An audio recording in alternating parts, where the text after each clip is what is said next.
अस्सलाम वालेकुम। Programme night addition में हम आपको खुशामदीद कहते हैं। नाजरीन, हुकूमत ने जमीयत उलमाए इस्लाम के रहनुमा मौलाना अब्दुल गफूर हैदरी को डिप्टी चेयरमैन सेनेट की ओहदे की पेशकश की है। मीडिया रिपोर्ट्स के मुताबिक आज चेयरमैन सेनेट सादिक संजरानी और वज़ीर दिफा परवेज़ खटक ने जमीयत उलमाए इस्लाम के रहनुमा मौलाना अब्दुल गफूर हैदरी से मुलाकात की। मुलाकात के बाद मीडिया से बात करते हुए वज़ीर दिफा परवेज़ खटक ने कहा कि हमने मौलाना अब्दुल गफूर हैदरी को ऑफ़र की है कि हमारे डिप्टी चेयरमैन सेनेट बन जाएं, जबकि मौलाना अब्दुल गफूर हैदरी ने हुकूमत की जानिब से डिप्टी चेयरमैन सेनेट के ओहदे की पेशकश की तरदीद करते हुए कहा कि चेयरमैन सेनेट के पास तमाम पार्टियों के मेंबरान बैठे थे। मीटिंग के दौरान कोई गुफ्तगू नहीं हुई। हुकूमती वज़ीर की मीडिया के सामने इस तरह की गुफ्तगू की शदीद अल्फाज में मैं मजम्मत करता हूँ। मौलाना अब्दुल गफूर हैदरी के मुताबिक जिस हुकूमत को अपोजिशन तस्लीम नहीं करती उस हुकूमत की ऑफ़र की कोई हैसियत भी नहीं है। पीटीएम ने जो फैसला किया है हम उसके पाबंद हैं और पीटीएम मुकम्मल तौर पर मुत्तहिद और मुत्तफ़िक है। एक तरफ हुकूमत जमीयत उलमाए इस्लाम को डिप्टी चेयरमैन सेनेट के ओहदे की पेशकश कर रही है, तो दूसरी तरफ पीटीएम की खुसूसी कमेटी ने भी मौलाना अब्दुल गफूर हैदरी को डिप्टी चेयरमैन सेनेट के उम्मीदवार के तौर पर नामजद किया है। हुकूमती वज़ीर की जानिब से जमीयत उलमाए इस्लाम के रहनुमा को डिप्टी चेयरमैन सेनेट के ओहदे की पेशकश के बाद सवाल ये पैदा होता है कि किस बुनियाद पर जमीयत उलमाए इस्लाम को ओहदे की पेशकश की गई है। एक तरफ हुकूमत पीडीएम की अहम तरीन जमात को डिप्टी चेयरमैन के ओहदे की पेशकश कर रही है, तो दूसरी तरफ आज इलेक्शन कमीशन ने तहरीक इंसाफ की जानिब से सेनेट इंतखाबात में यूसुफ रज़ा गिलानी की कामयाबी का नोटिफिकेशन रोकने की इस्तदा को रिजेक्ट कर दिया, मुस्तरद कर दिया। इलेक्शन कमीशन ने तहरीक इंसाफ को अली हैदर गिलानी से मुतालिक वीडियो में नज़र आने वाले अफराद को फरीक बनाने की भी हिदायत की है। अब एक तरफ हुकूमत इलेक्शन कमीशन से यूसुफ रज़ा गिलानी के खिलाफ कार्रवाई चाहती है, तो दूसरी तरफ आज वफाकी काबीना के इजलास से खिताब करते हुए वज़ीर आज़म ने कहा कि बदउनवानी आम होने से सबसे बड़ा नुकसान ये होता है कि इस कौम की अखलाकी कदर ख़त्म हो जाती है। बदउनवानी काबिल कबूल हो जाती है, इसे बुरा तक नहीं समझा जाता और फिर अगर कोई खाता है, लगाता भी है, ये कहा जाता है, या एक ज़रदारी सब पर भारी जैसा मरहला आ जाता है। वज़ीर आज़म के मुताबिक जिस तरह के इंतखाबात पाकिस्तान में होते हैं वो अब हम नहीं कर सकते। हमारे इंतखाबात ऐसे होने चाहिए कि जिसकी मिसाल अमेरिका में मौजूद है। अब सवाल ये है कि क्या हुकूमत हॉर्स ट्रेडिंग के बगैर सादिक संजरानी को चेयरमैन सेनेट बना सकती है? सवाल ये भी अहम है कि हुकूमत ने जमीयत उलमाए इस्लाम को डिप्टी चेयरमैन सेनेट के ओहदे की पेशकश आखिर क्यों की? ये भी अहम सवाल है कि क्या चेयरमैन सेनेट के इंतखाब में सादिक संजरानी तारीख दोहराने में कामयाब होंगे? मैं बात करूंगी, मुझे ज्वाइन कर रही हैं वज़ीर मुमलिकत बराए माहौलियाती तब्दीली ज़रताज गुल साहिबा। अस्सलाम वालेकुम, बहुत बहुत शुक्रिया ज़रताज गुल साहिबा। ज़रताज गुल साहिबा, मौलाना फजलुर रहमान के बारे में इमरान खान साहब के ख्यालात किसी से ढके छुपे नहीं हैं। थोड़ी सी इसकी झलक मैंने अपने प्रोग्राम के इंट्रो में भी दिखाई। ये परवेज़ खटक साहब ने जो अब्दुल गफूर हैदरी को पेशकश की डिप्टी चेयरमैन सेनेट की, क्या इसके पीछे कहानी है? उन्होंने ज़ाती हैसियत में कहा, पार्टी के इल्म में था, ये हुआ कैसे सब कुछ? Thank you Shazia. सबसे पहली बात तो ये कि हमारे ख्यालात थे नहीं, हमारे ख्यालात हैं।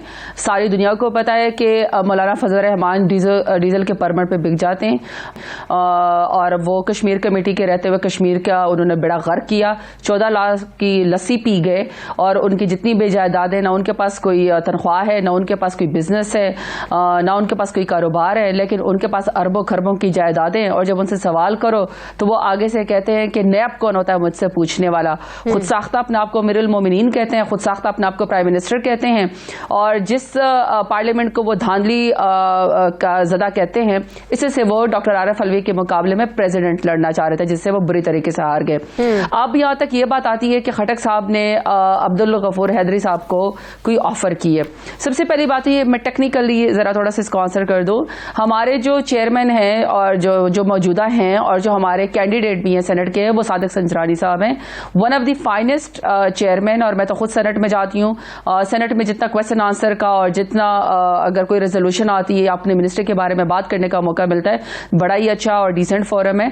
वहाँ पे जब स्टेट की अलामत के जो भी इदारे हैं, वहाँ पे अगर छोटे सूबों को नुमाइंदगी जैसे बलूचिस्तान को चेयरमैनशिप दी गई, तो ये तो बड़े ऑनर की बात है। वो अदम एतमाद के बाद जो पिछले उनके ऊपर अटेम्प्ट की गई थी, उसके बावजूद भी अपने तमाम जो अपोजिशन कारकुन थे वो उनके पास बाद में भी गए, उन सबको सेनेट में सुनते भी हैं, उनका अपना एक डिप्टी अच्छा चेयरमैन सेनेट का किरदार बताया ना, है। उनको ऑफर किस तनाजुर में किया परवेज खटक साहब ने, ये बताएं। बिल्कुल भी जी, मैं यही आपको कह रही हूँ। तो अपने सेनेट के चेयरमैन को उम्मीदवार के साथ खटक साहब की बिल्कुल भी बनती है कि वो जाके उनके लिए वोट मांगे, लेकिन आई डोंट थिंक सो। हमारी पार्टी का तो अभी तक डिसीजन ही कोई नहीं हुआ। एक फिलर शायद किसी ने छोड़ दिया हो, मजाकन किसी ने नहीं, परवेज खटक ने, इस मुल्क के वजीर दिफा ने। इतना ही फिलर नहीं है वो, एक बड़ी मजाक ने कह दिया होगा, मैं यही तो कह रही हूँ। नहीं, मजाक उन्होंने कह दिया होगा। लेकिन ये कि अगर मौलाना अब्दुल गफूर हैदरी साहब को इतना ही उनके ऊपर एतराज था, तो जिनके लीडर को लोग डीजल कहते हैं, उनके साथ वो बैठना भी ना पसंद करते, उनके साथ अंदर रूम में से आ रहे थे। मेरा ख्याल है कि इसको इतना सीरियस नहीं लेना चाहिए।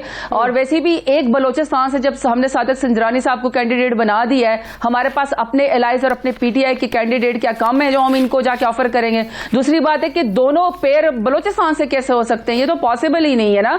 मतलब हमारी तो खुद सेनेट के अंदर सबसे बड़ी हमारी सेनेटर्स हमारी ही हैं। सो ये कोई ऐसा चीज, कोई ये बात पर खटक साहब को पता होनी चाहिए थी ना। पूरे मीडिया में जो है ना वो एक क्या कहते हैं तमाशा ही बन गया ना कि वो इमरान खान जो मौलाना फजलुर रहमान के बारे में चले अच्छा शुगल लगा रहा है ना। अच्छा चले आपके नजदीक ये शुगल है, हम अभी भी यही कहते हैं। अच्छा चले ये बताएं कि इतने पूरे एतमाद कैसे है सादिक संजरानी को, कैसे आप दोबारा जो है वो चेयरमैन सेनेट मुंतखब करवा सकते हैं? आज मीडिया और अपोजिशन को बड़ा अखलाकियात का दर्स दिया एक बार फिर से प्राइम मिनिस्टर साहब ने।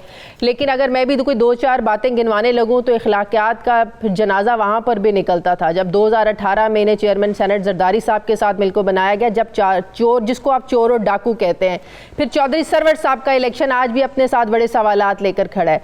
फिर इसी चेयरमैन सेनेट के खिलाफ तहरीक अदम एतमाद, जब नून लीग और पीपल्स पार्टी अक्सरियत में थी, उसको आप लोगों ने नाकाम बनाया, उस पर भी अखलाकियात के बड़े सवालात उठते हैं। अब फिर 12 मार्च को जो चेयरमैन सेनेट का इंतखाब होने जा रहा है, नंबर्स आप लोगों के कम है, 3 से 4 वोटों का फर्क है, फिर इतने पूरे एतमाद क्यों हैं आप लोग के ये बन जाएंगे चेयरमैन सेनेट? कैसे? अच्छा देखिए शाजिया, सबसे पहली बात तो ये कि वाज़े अक्सरियत इस वक्त अगर किसी पॉलिटिकल पार्टी को सेनेट में है तो वो पाकिस्तान तहरीक इंसाफ है। एलाइज भी मिला के, इंडिपेंडेंट भी मिला के, कोई सच कोई अपोजिशन के पास कोई ऐसे कोई मेगा जो है मेजॉरिटी नहीं है। दूसरी बात ये कि अदम एतमाद के टाइम पे भी जब सेनेट चेयरमैन को ये लोग हटाना चाहते थे, उसमें बहुत सारे लोगों ने खुद जो है वो वोट दिया सादिक संजरानी साहब को। ये उनका अपना एक कैरेक्टर है। और चूंकि बहुत सारे लोगों में नेशनल नैरेटिव में लोगों के अंदर, जैसे मैं आपको बता रही हूँ, बहुत सारे लोगों में ये एक वो होता है, नैरेटिव बिल्डिंग होती है कि हमेशा आप एक छोटे सूबे को भी नुमाइंदगी दें। तो दूसरी बात ये है कि सादिक संजरानी साहब सबसे वोट मांग रहे हैं। ये कोई ऐसा नहीं है क्योंकि 25-35 वोटों का फर्क है, इक्का दुक्का वोटों का फर्क है। और वो इंडिपेंडेंट जो है वो सादिक संजरानी साहब को हम पूरी उम्मीद है कि इंशाल्लाह सादिक संजरानी साहब बनेंगे। दूसरी बात है कि कोई वो पहली दफा चेयरमैन नहीं बन रहे हैं, वो अपनी सीट को और अपनी जो पोजीशन है उसको दोबारा से वो करना चाह रहे हैं, रिटेन करना चाह रहे हैं। वो करना चाह रहे हैं, भले करना चाह रहे हैं, नंबर्स तो रिक्वायर्ड है ना, नंबर्स तो रिक्वायर्ड होने चाहिए ना। देखिए जी शाजिया, मैं तो आपको बिल्कुल कहा है कि सेनेट के अंदर जो मेजॉरिटी है वो इस पॉलिटिकल पार्टी पाकिस्तान तहरीक इंसाफ के पास है। कैसे? अपोजिशन को कोई क्लियर मेजॉरिटी हासिल नहीं है। और अगर नंबर गेम्स पे शाजिया सवाल करनी है तो फिर अखलाकियात का जनाजा वाकई निकलता है कि हमें अपोजिशन से ये पूछना चाहिए, पीडीएम से ये पूछना चाहिए कि जब आपके पास अदद अक्सरियत इस हमले में नहीं थी और पाकिस्तान तहरीक इंसाफ और उनके एलाइज के पास थी, तो Yusuf Raza Gilani alleged jewel thief by FIA, wanted by FIA, और जो जिनको सुप्रीम कोर्ट ने भी 5 साल के लिए हल किया था, वो कैसे जीत गया? और उनका अपना बेटा जो जमीर की खरीदो फरोख्त कर रहा था, वोट के पामाल करने के तरीके बता रहा था और निशान बता रहा था कि इतना निशान बनाएंगे, तो नासिर शाह से फोन करवाने के बाद कह रहे कि आपको इतने पैसे देंगे। या फिर अगर राजा परवेज अशरफ साहब पार्लियामेंट के फ्लोर के ऊपर खड़े हो गए कि बाबा इन लोगों ने एडवांस पकड़ रखा है, तो फिर आई एम सॉरी, अखलाकियात का जनाजा तो वहां पर ही निकल जाता है कि जब आपके पास अदद अक्सरियत नहीं तो आपने यूसुफ रजा गिलानी को कैसे जितवा दिया, जबकि हमारी खातून जीत गई है। आप लोगों ने नहीं दिए आज तक कि कैसे उस तरीके अदम एतमाद को आप लोगों ने जो है ना वो नाकाम बनाया था, कैसे चौधरी सरवर साहब बने थे। उन सवालों के जवाब तो जाहिर है हमें भी आप लोगों से पूछने हैं। और फिर एक बात, अगर तो हाँ, जिन लोगों को बिकाऊ का नाम दिया प्राइम मिनिस्टर साहब ने, उनको तो ढूंढ लें, उनसे तो पूछ लें, या पहले आप लोगों को पड़ी हुई थी एतमाद का वोट ले लें, बात की बात में देखी जाएगी। अच्छा शाजिया, 3 आपने मुझसे क्वेश्चन किए। एक तो पहले चौधरी सरवर का। चौधरी सरवर साहब जो है वो PMLN के टाइम पे थे, वो वहाँ से गवर्नरशिप छोड़ के, क्योंकि उन्होंने कहा कि उनके दौरे हुकूमत में जब वो गवर्नर है ज़मीन के ऊपर कब्जे हो रहे हैं, ओवरसीज पाकिस्तानियों के प्लाटों के ऊपर कब्जे हो रहे हैं, और वाकई में 35 साल से गिरोह और बदमाशों की जो सरपरस्ती वो PMLN ही कर रही है, और उनको मरियम नवाज कहती है कि वो PMLN का सरमाया है, तो वो छोड़ के हमारे पास आए हैं। तो वजाद बरादरी का इलाके का उनका PMLN के अंदर वो इंट्रेंच्ड है, उन्होंने खुद उनसे वोट मांगा था, तो 1-2 वोट ज्यादा होने से कुछ नहीं होता। दूसरी बात यह कि आपने इलेक्टेड प्राइम मिनिस्टर को घर बेचना है ना, तो साजिश करके, खरीदो फरोख्त करके, जमीर बेच के, धांधली करके, हॉर्स ट्रेडिंग करके अपोजिशन कभी भी कामयाब नहीं होगी। प्राइम मिनिस्टर इमरान खान ने तो जुर्रत का मुजाहरा करके और अपने लोगों को भी ललकारा कि आप अपनी क्यों आकबत खराब करते हैं, अगर आपको मेरे ऊपर वोट ऑफ कॉन्फिडेंस नहीं है तो आए मेरे सामने खड़े हो जाए, तो वो सामने खड़े हो गए। तो इसका मतलब है कि हमने साबित कर दिया नहीं, इंशाल्लाह तब भी इंशाल्लाह इंद्रानी साहब जीतेंगे कि कोई वाज़ेह अक्सरियत अपोजिशन के पास नहीं है। तेरा को पता चलेगा। नहीं जी, इंशाल्लाह इंद्रानी साहब जीतेंगे क्योंकि वाज़ेह अक्सरियत नहीं है अपोजिशन के पास। बहुत बहुत शुक्रिया जरताज गुल साहिबा। अब सीनियर सहाफ़ी तज्ज़ियाकार मज़हर अब्बास साहब ने मुझे ज्वाइन किया। अस्सलाम वालेकुम, बहुत बहुत शुक्रिया मज़हर अब्बास साहब आपका। मज़हर अब्बास साहब, बड़ी इंटरेस्टिंग सी हमारी पॉलिटिक्स हुई हुई है। जिस तरह ऑपोजिशन बड़ी पुरुमीद थी कि यूसुफ रज़ा गिलानी इस्लामाबाद से सेनेटर मुंतखब हो जाएंगे, बावजूद इसके कि नंबर्स पूरे नहीं थे, इसी तरह बिल्कुल उसी तरीके से हुकूमत आज पुरएतमाद है कि चेयरमैन सेनेट सादिक संजरानी एक बार फिर से मुंतखब हो जाएंगे, नंबर्स पूरे नहीं हैं। आपको क्या लगता है इस पुरएतमादी के पीछे क्या वजह है? शुक्रिया शादिया जी। मैं अभी सुन रहा था सरताज गुल साहिबा को। देखिए वो यही कह रही थी ना, 2-4 वोट्स हैं तो 2-4 वोट्स ज़ाहिर है उनके कैरेक्टर्स होंगे तो वो सादिक संजरानी को दे देंगे। तो अब यही फार्मूला आप पीछे ले जाएं थोड़ा, तो यूसुफ रज़ा गिलानी को भी मेरा ख्याल है कैरेक्टर्स के तौर पे लोगों ने अपने ज़मीर के मुताबिक वोट दिया होगा। ना उधर ये बात दुरुस्त थी, ना इधर ये बात दुरुस्त होगी, क्योंकि अच्छी मॉरल वैल्यूज़ तो ये होती है ना कि अब मॉरल वैल्यूज़ तो ये होती हैं कि आपने इमरान खान साहब ने फ्लोर ऑफ द पार्लियामेंट खड़े होकर ये बात की, और उसके बाद भी ये बात की कि एजेंसीज़ को जो ब्रीफिंग दी गई हैं, और उन्होंने दूसरों को भी इलेक्शन कमीशन को भी ये मशवरा दिया था कि एजेंसी से ब्रीफिंग ले लें कि कौन लोग बिके हैं। तो अगर इमरान खान साहब को एजेंसीज़ ने ब्रीफिंग दी है तो उन्होंने नाम भी बताए होंगे। जाहिर है उन्होंने सिर्फ ये तो नहीं कहा होगा कि इतने लोग बिके हैं, उन्होंने तो पूरी डिटेल्स दी होंगी। तो वो डिटेल्स इमरान खान साहब के पास तो हैं, तो ये बात तो तय है कि इमरान खान साहब के पास, और शेख रशीद भी उसको इंडोर्स कर रहे हैं। फिर उनको शो कॉज नोटिस PTI क्यों नहीं दे रही? बिल्कुल, वो एतमाद का वोट नहीं लेना था। नहीं चले, एतमाद का वोट मिल गया ना, अब कर दें। तो एतमाद का वोट, इस पर इखलाकियात के आगे एक बड़ा सा क्वेश्चन मार्क नहीं आना चाहिए? बड़े दर्ज दिए आज भी कैबिनेट इजलास में, मीडिया को भी और ऑपोजिशन को भी। देखिए शादिया, अभी इलेक्शन कमीशन में आज जो प्रोसीडिंग्स हुई उससे आप अंदाजा करें कि ये कितनी तैयारी करके गए थे। यानी वो जो रिपोर्ट हुआ है उसमें ये भी कहा गया है कि जो वकील थे उनके पास, हालांकि बहुत रिस्पेक्टेड अली जफर साहब, बहुत हाईली रिस्पेक्टेड, और हो सकता है कि कोई हो जाती है चूक कि उनके पास वो हल्फनामा नहीं था, लेकिन उसके बावजूद चूंकि उनकी रिस्पेक्ट बहुत है अली जफर साहब की, तो कोर्ट ने अलाउ किया, उसकी कमीशन ने अलाउ किया। फिर उसके बाद भी आप देखें कि जो यानी एंड कहाँ हुआ कि भाई जो लोग आप वीडियो मुझे दिखा रहे हैं वो लोग किधर हैं? यानी ये जो लोग हैं, और इसमें देखिए मेरा खैर और टॉक शोज में सुन रहा था, स्टिंग ऑपरेशन के क्या माने हुए? यानी अली गिलानी ने तो उनको नहीं बुलाया था। कि अली गिलानी बुलाते और उनको समझाते और उनसे फिर बार्गेन करते और फिर ये करते। ये तो इन लोगों ने बुलाया अली गिलानी को, तो ये तो बच के जा नहीं सकते हैं। बिल्कुल सही। तो फिर एतमाद का वोट भी तो नहीं लेना चाहिए था ना? कुछ लोग तो जाहिर है उधर हुए, ज़ाहिर है ऑपोजिशन के वोट तो पूरे नहीं थे, लेकिन सवाल ये पैदा होता है, आप इखलाकियात का दर्स देते हैं, इखलाकियात की बात करते हैं, तो फिर तो आपको एतमाद का वोट उन लोगों से लेना ही नहीं चाहिए था। पहले ढूंढ तो लेते उन लोगों को, फिर फैसला करते कि आपने लेना या नहीं। मैं तो फिर ये कह रहा हूँ कि आपने ले लिया ना एतमाद का वोट, ये ना कहें कि आपको नाम नहीं पता। अब ये जो वजाहतें हैं, मैं सदाकत अब्बासी साहब को भी सुन रहा था, अली मोहम्मद खान को भी सुन रहा था, भाई 20 MPs के नाम आपको कैसे पता चले? उस वक्त तो ओपन बैलेट नहीं था। तो कैसे पता चले? आपने फौरन क्यों निकाल दिया? इसलिए कि वहां आपको पता था कि आपकी गवर्नमेंट नहीं गिरेगी। यहां आपको पता है कि आपकी हुकूमत गिर जाएगी अगर उन एमएनएस के खिलाफ, तो आप उससे ज्यादा बड़ा ऑफेंस कर रहे हैं, क्योंकि उन लोगों ने पैसे भी ले लिए, मुबैना तौर पे करोड़ों रुपया भी ले लिया, और वो पार्टी से भी एक तरीके से उनको माफी हो गई। चूंकि पार्टी की हुकूमत को कायम रखना है, लिहाजा उनके खिलाफ कार्रवाई नहीं होगी।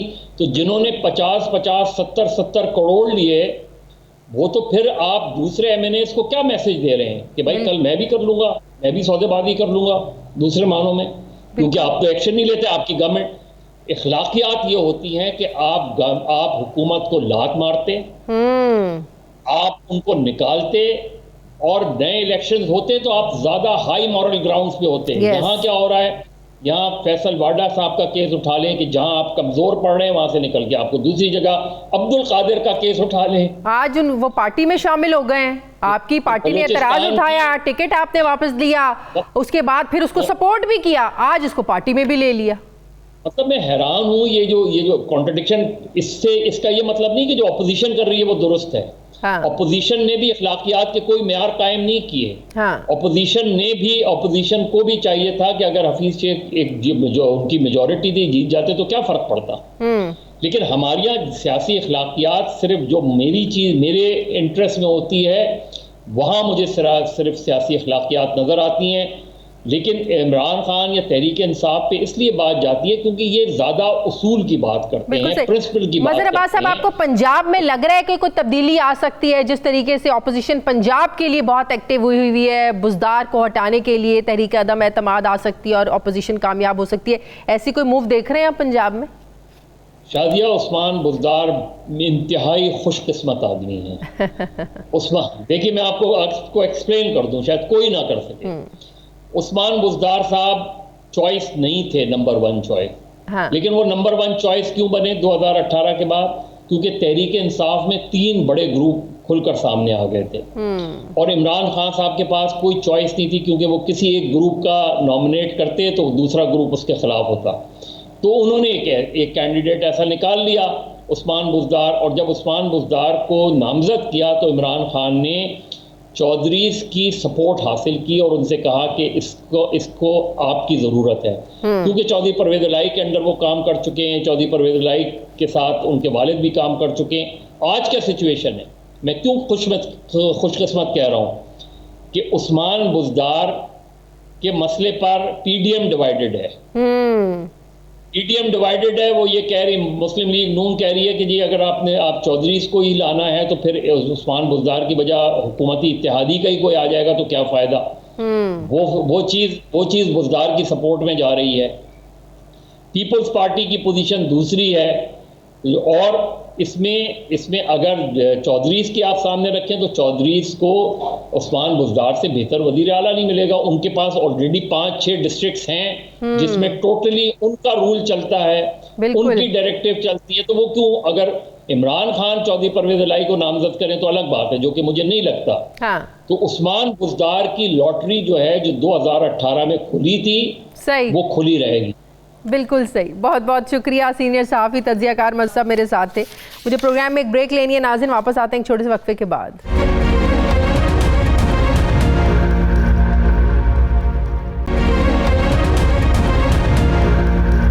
ब्रेक के बाद एक बार फिर से आपको खुशामदीद कहते हैं नाज़रीन। कोरोना केसेस की गुज़श्ता कई दिनों से बढ़ती तादाद के बाद वायरस की तीसरी लहर का जो ख़दशा है अभी एक हकीकत का रुख इख्तियार कर रहा है। पहली और दूसरी लहर में मुल्क में कोरोना से होने वाली अमवात की शरह अमेरिका और यूरोप के मुकाबले में नहायत कम रही है। शायद यही वजह थी कि जहां हुकूमत ने अपने इक़दामात में नरमी बरती, वहां आवाम ने भी SOPs का ख्याल नहीं रखा, जिसकी वजह से अब इसको कतन खारिज अज़ इम्कान हम नहीं करार दे सकते कि हम वायरस को पलटने का एक और मौका दे रहे हैं। 2 मार्च को इस वबा से 75 अफराद हलाक हुए, जो 24 दिसंबर के बाद से एक दिन में अमवात की सबसे बड़ी तादाद है। मुल्क में इस वक्त केसेस मुस्बत आने का तनासुब जो है ये 4.2% है। पिछले 24 घंटों के आदाद शुमार को अगर हम देखें तो कोरोना वायरस से मुतासरा मज़ीद 54 अफराद जाँ बहक हो गए हैं और 1353 नए मरीज़ भी रिपोर्ट हुए हैं, जबकि मजमूई तौर पर अमवात जो हैं ये 13,281 हो चुकी हैं। तिब्बी माहिरीन के मुताबिक 70% आबादी वैक्सीनेट हो जाने की सूरत में ही इस मोहलिक बीमारी के ख़िलाफ़ जो है वो लड़ा जा सकता है, नबुर्दाज़मा हुआ जा सकता है। NCOC के सरबराह असद उमर के मुताबिक 60 साल और इससे ज़ायद उम्र के अफराद की कोरोना से बचाव की वैक्सीनेशन कल से शुरू होगी, जिसके लिए 60 साल से ज़ायद उम्र के 3,28,090 जो है बुजुर्ग शहरी ये रजिस्ट्रेशन अब तक करवा चुके हैं, जबकि 3 फरवरी से जारी तिब्बी अमले के लिए आगाज़ किए जाने वाले कोरोना वैक्सीनेशन मुहिम में तर्जुमान हुकूमत पंजाब के मुताबिक अब तक 62,000 से ज़ायद फ्रंट लाइन हेल्थ वर्कर्स को वैक्सीन लगाई जा चुकी है। ख़तरे की बात यह है कि माहिरीन के मुताबिक कोरोना वैक्सीनेशन मुहिम का जो रिस्पॉन्स है ये नहायत ही सुस्त रहा है। गुज़श्ता महीने पिम्स अस्पताल की इंतज़ामिया भी वैक्सीन ना लगवाने वाले अपने मुलाजमीन को इंतबाह जारी कर चुकी है, जबकि गैलप के एक सर्वे के मुताबिक 49% पाकिस्तानी कोविड-19 के ख़िलाफ़ वैक्सीन लगवाने के हक़ में ही नहीं है।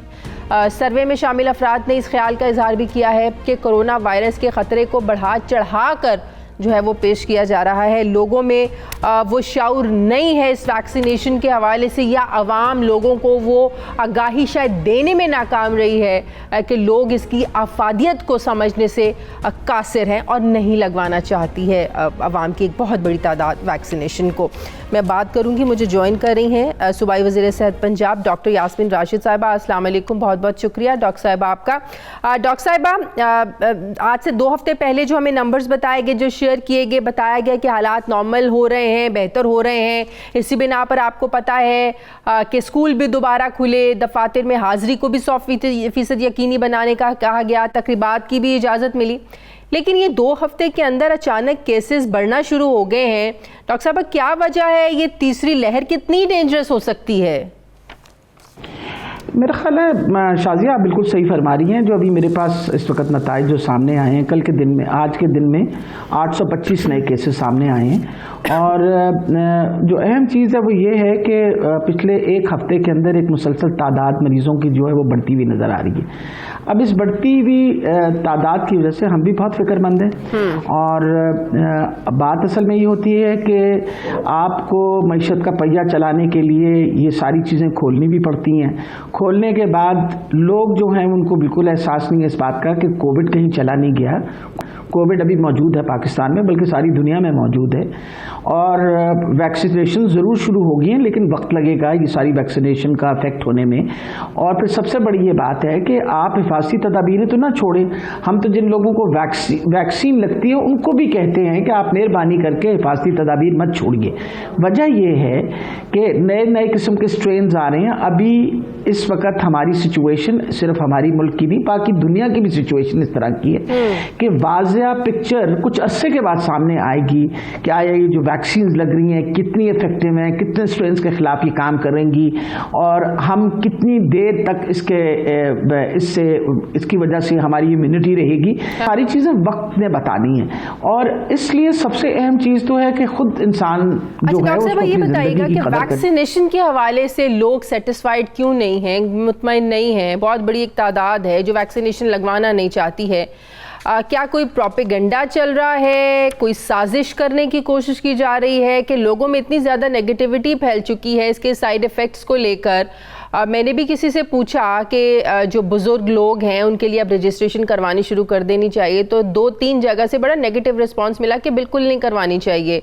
तो इस बारे में ज़रा बताइएगा कि आप लोग, हुकूमत लोगों को वो शऊर नहीं दे सकी है, आगाही नहीं दे सकी है कि इस वैक्सीनेशन का कोई नुकसान नहीं है, इसकी अफादियत के बारे में आप लोगों को सही तरह पैगाम पहुंचा नहीं पाए कि इतनी नेगेटिविटी है लोगों के दिलों में, जहनों में वैक्सीनेशन के हवाले से? देखिए, मकसद ये है कि जिस चीज़ के बारे में कुछ पता ना हो, जिसकी चीज़ के बारे में इतना ज़्यादा खदशात हों, तो रोज़ाना की नई नई कहानियाँ बनती हैं। अहम चीज़ है कि सारी वैक्सीन जो हैं एक बाकायदा ह्यूमन ट्रायल्स के थ्रू गुजर के और फिर इस वक्त जो हैं वो नमूदात, आपको पता है कि देव कम फॉरवर्ड। ये जब तक रजिस्टर नहीं होती, जब तक आप एक प्रॉपर ह्यूमन ट्रायल कर नहीं लेते, एक दफ़ा नहीं 3-3 दफ़ा ट्रायल्स हुई हैं इनके ऊपर। साइनोफार्मा जो इस वक्त हम अपने हेल्थ केयर वर्कर्स को लगा रहे हैं, और अब हम इंशाल्लाह बुजुर्गों के लिए भी शुरू कर रहे हैं। ये Sinopharm has already been used. अमारात के अंदर जितने लोग हैं उनको साइनोफार्मा ही लगी है और आपके सामने है, वहाँ मैसिव वैक्सीनेशन हुई है और कोई ऐसा एडवर्स साइड इफ़ेक्ट्स जो हैं उस तरह सामने बिल्कुल नहीं आए। माइल्ड साइड इफ़ेक्ट्स, हल्का सा बुखार हो जाना, कोई थोड़ी सी गले में खराश वगैरह होना, वो तो देखिए ना, जब आप कोई वैक्सीन लेते हैं तो थोड़ा बहुत तो साइड इफ़ेक्ट होता है। हम भी जब अपने बच्चों को वैक्सीन दिलवाते हैं तो फिर वो कहते हैं जी आप 1-2 दिन इनको थोड़ा सा कोई हल्का सा हरारत होगी, आप मेहरबानी करके पैनाडोल वगैरह दे दें, तो आपको हमेशा एडवाइस करते हैं। तो इसी तरह के माइल्ड, बिल्कुल बहुत ही माइल्ड किस्म के जो सिम्टम्स हैं वो सामने आते हैं। वैक्सीन जरूर लगवानी चाहिए। वजह यह है कि वैक्सीन लगवाने की वजह से आपको कम से कम आपकी जो अपनी कुव्वत मदाफियत है इस वैक्सीन की एंटीबॉडीज बनने की वजह से मजीद उसमें मदद होगी। खुदा न खास्ता अगर लगे भी तो बहुत ही माइल्ड इलनेस लगेगी, वरना तो देखे ना बड़ी उम्र के लोग जो हैं उनके लिए तो ये जानलेवा साबित होती है। आपके सामने है जो मेजॉरिटी हमारी फर्टिलिटीज हुई हैं या जो डेथ्स हुई हैं, अभी अगर मैं कहूँ तो पिछले एक दिन के अंदर 35 लोग इंतकाल किए हैं। मेजॉरिटी लोग जो हैं वो 55 साल से ज़्यादा उम्र के हैं जिनमें कोमॉर्बिडिटीज़ हैं। पूरी कोशिश होगी कि हम वैक्सीनेशन जो है ना उन लोगों को लगाएं जो सबसे ज़्यादा वल्नरेबल है। तो उसका काम कल से इंशाल्लाह वैक्सीन लगनी शुरू हो जाएगी। लोगों को भी लग सकती है जो हार्ट पेशेंट है, हाई ब्लड प्रेशर है, जिनका शुगर बड़ा हाई रहता है, शुगर प्रॉब्लम है, तो ऐसे लोगों को भी आप रेकमेंड करते हैं कि बिल्कुल जी बिल्कुल लग सकती, क्यों नहीं लग सकती। इंपॉर्टेंट ये चीज़ है कि शुगर उस वक्त कंट्रोल होनी चाहिए, कोई एक्टिव उस वक्त इलनेस ना हो, तो सारे लोगों को ये वैक्सीन लग सकती है। और ख़ास तौर पे ये लोग जो हैं ये बहुत ज़्यादा वल्नरेबल हैं, यानी इनको सबसे ज़्यादा इनकी कुव्वत मदाफियत कम होती है, तो इनको अगर वैक्सीन लगेगी तो इस मूजी बीमारी से इनकी बहुत ये भी बताइएगा, अब जब पहली लहर, दूसरी लहर, अब फिर से केसेस बढ़ना शुरू हो गए हैं, तो ऐसे लोग जिनको ऑलरेडी कोरोना हो चुका है, वो रिकवर कर चुके हैं, तो दोबारा से भी उस शख्स पे जो है वो कोरोना अटैक कर सकता है, दोबारा से भी वायरस जा सकता है। अच्छा, मैं देखिए नहीं, सबसे बड़ी बात है जिनको एक दफ़ा कोरोना हो नेचुरली उनकी अपनी कुछ नेचुरल एंटीबॉडीज़ तो बन जाती हैं। हाँ। लेकिन आपको पता है पिछले दिनों में कई और भी सामने स्ट्रेन्स आए हैं। वैक्सीन ज़रूर लगवाएं जिनको हुआ भी है and they recovered from it, अगर उनको मौका मिले तो ज़रूर वैक्सीन लगवा लें क्योंकि उनकी कुव्वत मदाफियत उससे बढ़ जाएगी। मेरी ये रिक्वेस्ट है आपके प्रोग्राम की वसादत से कि प्लीज़ आप अपनी हिफाजती तदाबीरें बिल्कुल मत छोड़िए। आप अपना मास्क पहन के रखा करें, आप सोशल डिस्टेंसिंग करें। आपको कोई नहीं मना कर रहा कि आप अपने रोज़मर्रा के काम ना करें, लेकिन अगर आप सिर्फ मास्क पहनते हैं ना तो 90% लोग जो हैं वो पंजाब डॉक्टर यास्मीन राशिद साहिबा मेरे साथ ही। नाज़रीन, मुझे प्रोग्राम में एक ब्रेक लेनी है, वापस आते हैं छोटे से वक्त के बाद।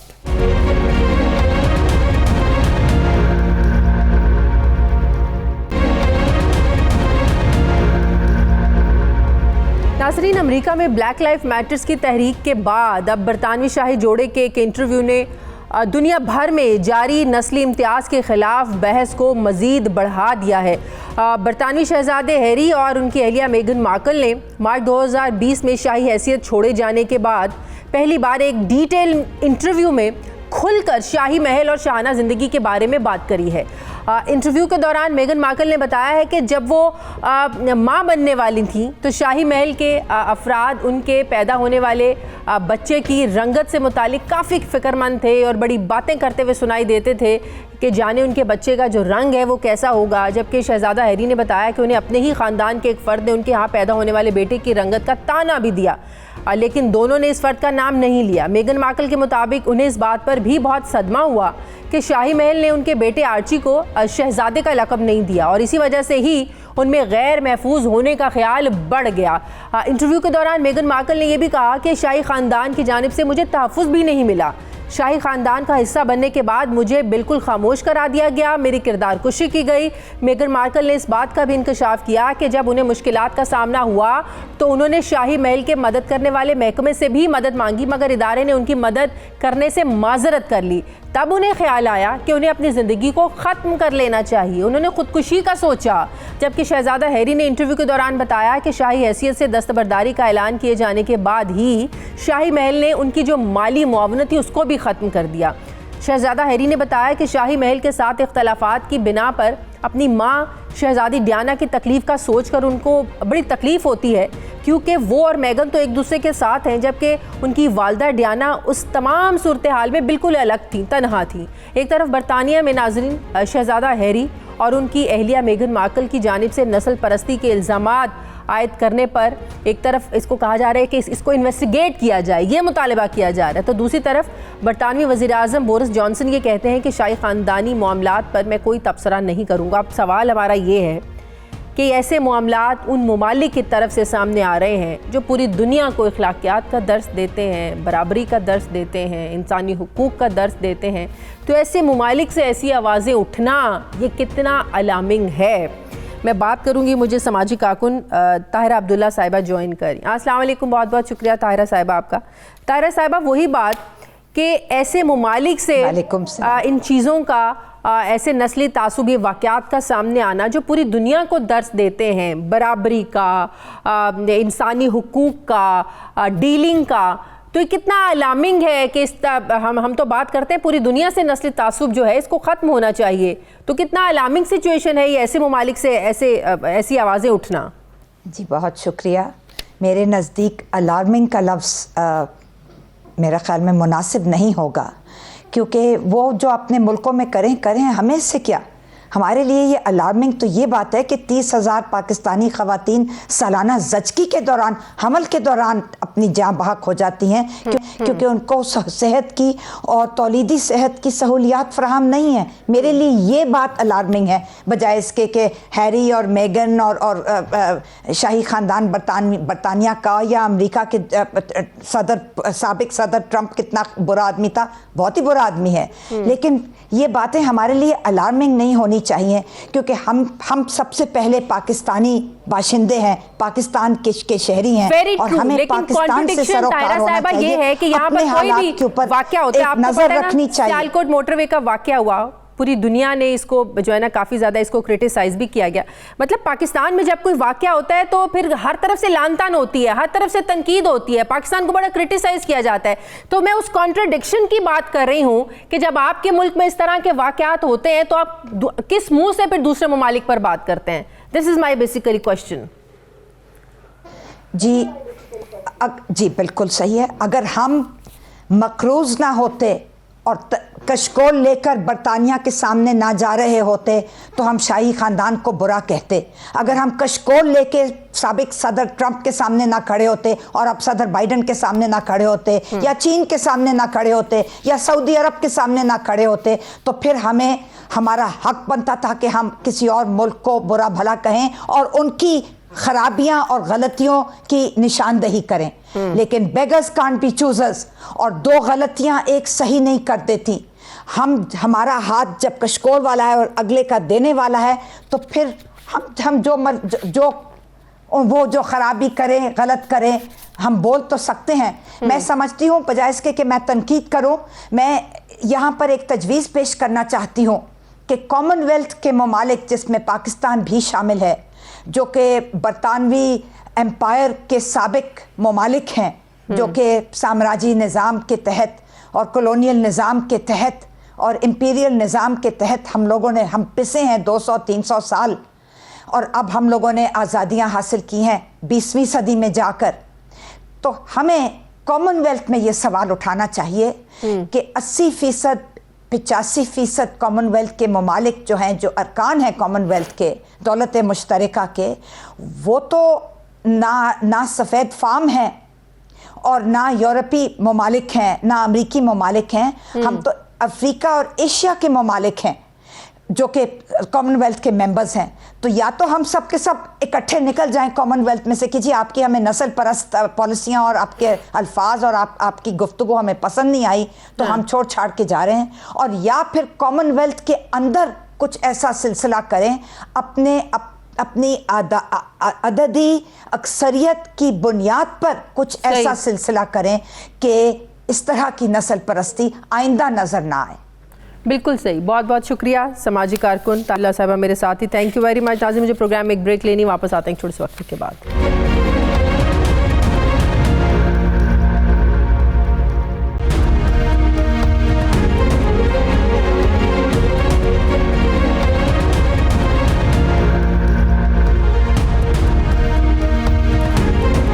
बाद एक बार फिर से आपको खुशामदीद कहते हैं। नाज़रीन, वज़ीर-ए-आज़म ने वफाकी दारुल हुकूमत और सूबों में इंतहाई कीमती और कमर्शियल लोकेशंस पर ब्यूरोक्रेसी के किनालों पर मुहित घरों का नोटिस लिया है, जिससे अफसर शाहिर में खलबली सी मच गई है। नाइट एडिशन को मौसूल दस्तावेज़ात के मुताबिक प्राइम मिनिस्टर ये समझते हैं कि अफसर शाही के ज़ेर इस्तेमाल घरों की ज़मीन की जो मालियत है ये 1000 अरब रुपए से ज़्यादा है। कर्ज़ों के बोझ तले दबी हुई हुकूमत इस अराजी को बेहतर अंदाज में इस्तेमाल क्यों नहीं कर सकती? अफसरान के तर्ज़ रिहाइश में तवाज़ुन होना चाहिए, जिससे मुआशरे में क्लास सिस्टम को ख़त्म करने में बड़ी मदद मिलेगी। सूबों में कई सरकारी जायदादें कई दहाइयों से ज़ेर इस्तेमाल नहीं हैं। वज़ीर-ए-आज़म ने इन जायदादों के लिए नेशनल ईस्ट मैनेजमेंट अथॉरिटी कायम करने की हिदायत की है। दूसरी तरफ 1.5 साल गुजरने के बावजूद प्राइम मिनिस्टर इमरान खान की मुल्की एयरपोर्ट्स जो हैं आउटसोर्स करने के लिए काविशों में जो रुकावटें हैं ये ख़त्म नहीं हो सकी हैं। तफसीलात के मुताबिक 3 नए कवानीन का ड्राफ्ट भी तैयार किया गया है, लेकिन एक मखसूस लॉबी है जिसकी रुकावटों की वजह से ये जो कवानीन हैं ये फ़ाइलों में दब कर रह गए हैं। वज़ीर-ए-आज़म ने काबीना कमेटी बराए कानून साजी को आइंदा इजलास में तीनों कवानीन पेश करने की हिदायत की है। अब सवाल ये है कि मुल्की मफाद में किए जाने वाले इक़दामात के राह में रुकावटें जो खड़ी करते हैं उनके ख़िलाफ़ एक्शन कब होगा? मैं बात करूंगी। मुझे ज्वाइन कर रहे हैं इस्लामाबाद के ब्यूरो चीफ सुहेल भट्टी। अस्सलाम वालेकुम, बहुत बहुत शुक्रिया सुहेल भट्टी आपका। सुहेल भट्टी, कितने जो है वो ब्यूरोक्रेसी के अफसर हैं ऐसे जिनके किनालों पर मुहित घर हैं और प्राइम मिनिस्टर जो हैं वो एक्शन लेने पर मजबूर हुए हैं कि अरबों रुपए की ज़मीन है जो अब सरकार के पास होनी चाहिए, सरकार को इस्तेमाल करना चाहिए? सर, ये मामला ये है कि वज़ीर-ए-आज़म इमरान खान की सरबराही में एक आला सतह इजलास मुनक्किद हुआ, जहाँ पर बहुत से सरकारी अफसरान जिन्हें कुछ रिहाइशों की मुश्किलात का भी सामना करना पड़ता है, लेकिन वहाँ पर सरकारी अराजी का जायज़ा लिया गया, वफाकी दारुल हुकूमत में भी और सूबों में भी। तो वहाँ पता चला कि अगर हम इस्लामाबाद की बात करें तो इस्लामाबाद का G6 सेक्टर, F6 सेक्टर और इसके अलावा कुछ और सेक्टर्स भी हैं जो बहुत प्राइम लोकेशंस के ऊपर हैं और जहाँ पर जो ब्यूरोक्रेट्स हैं वो कई कनालों पर मुहित घरों में क़याम पजीर हैं। सरकारी घर हैं ये, जिसके अंदर 2 कनाल 4 कनाल और कुछ सूबों के अंदर जो घर हैं वो 6-6, 10-10, 20-20 कनालों पर मुश्तमिल हैं। तो प्राइम मिनिस्टर ने बड़ी बरहमी का इजहार किया कि जहाँ पर प्राइम मिनिस्टर ने कहा कि हम क्लास सिस्टम को ख़त्म करना चाहते हैं, मुआशरे में जो एक तकसीम है उसको ख़त्म करना चाहते हैं। तो जब वो लोग जिन्होंने खुद ये ऐसी पॉलिसी बनानी है वो प्राइम लोकेशन के ऊपर कई कनालों पर मुहित घरों में क़याम पजीर होंगे तो कैसे ये सब मुमकिन होगा? और इसके साथ ये भी इस बात वहाँ पर इंकशाफ हुआ कि 1000 अरब रुपए से जायद की ऐसी अराजी है जो मुख्तलिफ सूबों में और वफाकी दारुल हुकूमत में वाक़ है जहाँ पर ये घर हैं। ज़राए का ये कहना है कि दुनिया के अंदर बहुत ऑप्शंस को मद्देनज़र रखते हुए ऐसे मकानात, ऐसे अपार्टमेंट्स तामीर किए गए हैं जो कम से कम जगह के ऊपर सरकारी अफसरान की ज़रूरत को पूरा करते हैं।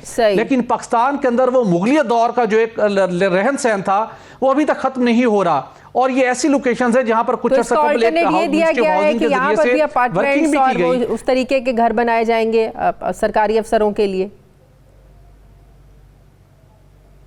जी बिल्कुल, इसके ऊपर अब वर्किंग की जा रही है। प्राइम मिनिस्टर ने नोटिस लिया और वजारत हाउसिंग से तजवीज़ मांगी है और इसके साथ साथ ये भी तय पाया है कि मुल्क भर के मुख्तलिफ इलाकों में, बिलखुसूस सूबों में भी GOR के इलाके हैं और उसके अलावा बाकी कुछ ऐसी जगह जहाँ सरकारी जायदादें गुज़श्ता कई सालों से ऐसी मौजूद हैं जिनका कोई वली वारिस नहीं है, जिसे किसी मकसद के लिए यूटिलाइज नहीं किया जा रहा। तो प्राइम मिनिस्टर ने ये डायरेक्शन दी है कि इस मकसद के लिए हमें एक नेशनल एसेट मैनेजमेंट कंपनी कायम करना होगी जो इन तमाम असासों को न सिर्फ लुक आफ्टर करेगी बल्कि उसके साथ साथ इनकी ऑप्टिमम इस जगह को, इन असासों को यूटिलाइज कैसे किया जा सकता है, इससे मुतल्लिक भी ये कंपनी, ये अथॉरिटी अपनी तजवीज़ देगी ताकि कौमी खजाने को इसका कुछ फायदा हो और जो अफसरान हर साल रेनोवेशन के ऊपर करोड़ों रुपए खर्च करते हैं उसका भी तदारुक हो सके। हमें एक कॉम्प्रिहेंसिव प्लान बनाने की जरूरत है। लगता है अफसरशाही इतना आसानी से ये सब कुछ करने देगी? बाज़ाब्ता तौर के ऊपर तजावीज़ मांगी है, ब्यूरोक्रेसी आसानी से ये सब कुछ होने देगी? यकीनी तौर के ऊपर वो रुकावटें खड़ी करेंगे और बिलखसूस वो हुकूमत जिसे बहुत से सियासी चैलेंजेस का भी सामना है, लेकिन अब ये प्राइम मिनिस्टर ऑफ पाकिस्तान पर डिपेंड करता है कि वो कितने फोकस होकर इस सारे मामले को परसू करते हैं। 1 साल कबल भी इस किस्म की कोशिश की गई थी लेकिन ये मामला मटेरियलाइज नहीं हो सका, लेकिन अब इंप्लीमेंटेशन रिपोर्ट भी मांगी गई है प्राइम मिनिस्टर की तरफ से। मुल्की एयरपोर्ट्स आउटसोर्स करने के लिए जो कोशिशें की जा रही हैं पिछले 1.5 सालों में, ये क्यों अपना ये मकसद पूरा नहीं हो पा रहा है? रुकावट कौन पैदा कर रहा है? मखसूस लॉबी है जो चाहती है कि एयरपोर्ट का जो मौजूदा सिस्टम है यहाँ पर स्टेटस को बरकरार रहे। अच्छा। 1.5 साल कबल कोशिशें हुई, पहले कतर ने भी इसके अंदर दिलचस्पी का इजहार किया, फिर वो बैकआउट कर गए। प्राइम मिनिस्टर ने बरहमी का इजहार किया। अब फिर प्राइम मिनिस्टर को बताया गया कि हमें कानूनी तौर के ऊपर रुकावटें हैं। फिर प्राइम मिनिस्टर के मुशीर बराए इदाराजात इस्लाहात की सिफारिशात की रोशनी में 3 मुख्तलिफ कवानीन का ड्राफ्ट तैयार किया गया, जिसमें Pakistan airport authority act, Pakistan civil aviation act और उसके साथ सिविल एविएशन एक्ट 2020, ताकि तमाम जो एयरपोर्ट्स का ऑपरेशन, मैनेजमेंट और उसके साथ जो फ़ज़ाई अमूर के मामला हैं वो सब अलग हो जाएं। लेकिन अब इस मामले के ऊपर कोई एक्शन लेने को तैयार नहीं है। प्राइम मिनिस्टर ने जब बासपुर्स की तो बताया गया कि ये कानून ओवरलैप हो रहे हैं, कन्फ्यूजन क्रिएट होगी, जबकि प्राइम मिनिस्टर के मुशीर ने ये मौक़िफ़ इख्तियार किया कि इसके अंदर कहीं ओवरलैपिंग नहीं हो रही, सिर्फ किसी न किसी अनसीन रीजन की वजह से इसके अंदर रुकावटें खड़ी की गई हैं, जिसको खत्म करके ये तीनों कानून फौरी तौर पर मंजूर करने की जरूरत है। बहुत बहुत शुक्रिया। इस्लामाबाद के ब्यूरो चीफ इकबाल भट्टी मेरे साथ थे। नाज़रीन, हमारे प्रोग्राम का वक्त खत्म हो गया है। प्रोग्राम के लिए फीडबैक ज़रूर दीजिएगा, अपना ख्याल रखिएगा। मुझे इजाज़त दीजिए, अल्लाह हाफिज़।